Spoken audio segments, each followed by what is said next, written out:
parfait du don. Audience numéro 19. Le sacrement du mystère de la vérité et de l'amour. Le livre de la Genèse révèle que l'homme et la femme sont créés pour le mariage.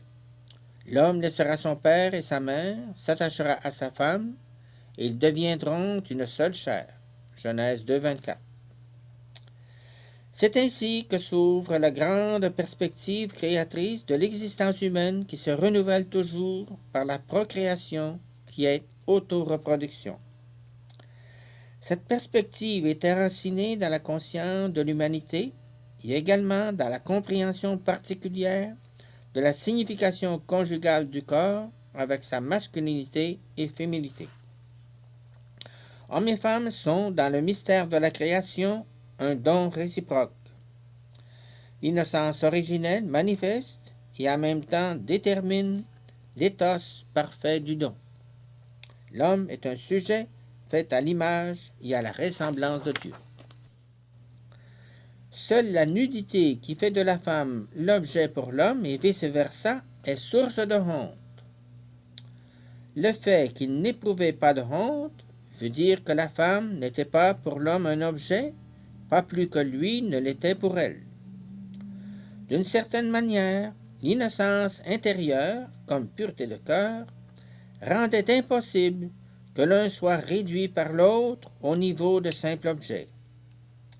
S'ils n'éprouvaient pas de honte, cela veut dire qu'ils étaient unis par la conscience du don, qu'ils avaient réciproquement conscience de la signification conjugale de leur corps qui exprime la liberté du don et manifeste toute la richesse intérieure de la personne en tant que sujet.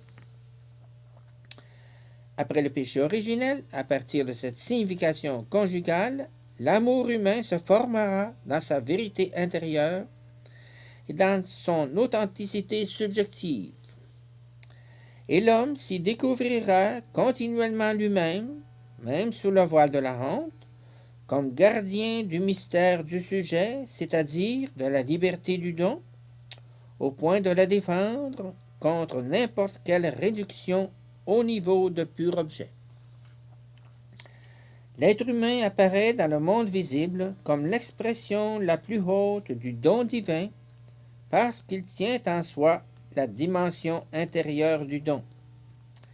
Et avec elle, il apporte dans le monde sa ressemblance particulière avec Dieu, et grâce à celle-ci, il transcende et domine également sa visibilité dans le monde, sa corporéité, sa masculinité ou féminité, sa nudité.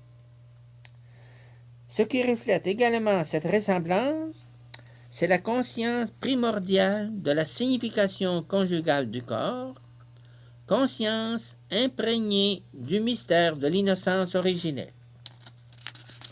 Et ainsi, dans cette dimension, se constitue un sacrement primordial, entendu comme signe qui transmet efficacement dans le monde visible le mystère invisible caché en Dieu de toute éternité.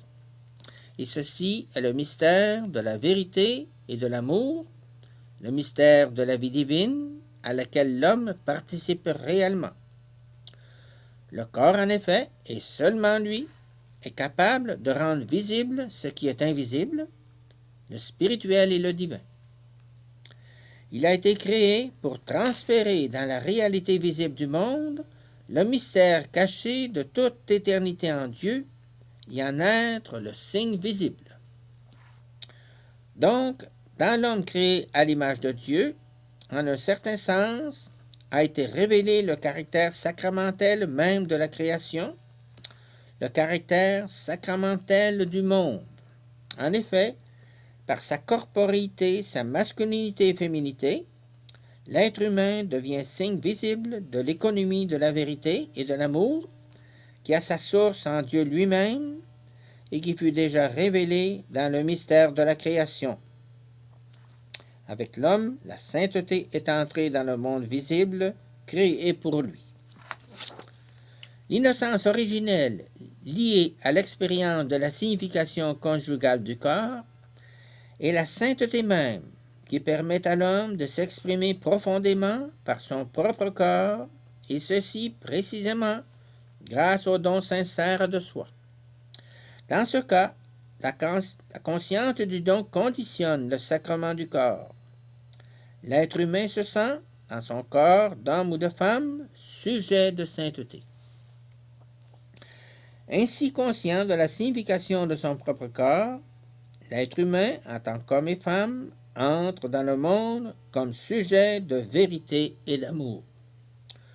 On peut dire que Genèse 2, 23-25 raconte en quelque sorte la première fête de l'humanité dans toute la plénitude originelle de l'expérience de la signification conjugale du corps, et c'est une fête de l'humanité qui tire son origine des sources divines de la vérité et de l'amour dès le moment même de la création. Le fruit de l'économie divine de la vérité et de l'amour qui nous est révélé à l'origine est non pas la mort, mais la vie, et non la destruction du corps de l'homme créé à l'image de Dieu, mais plutôt son appel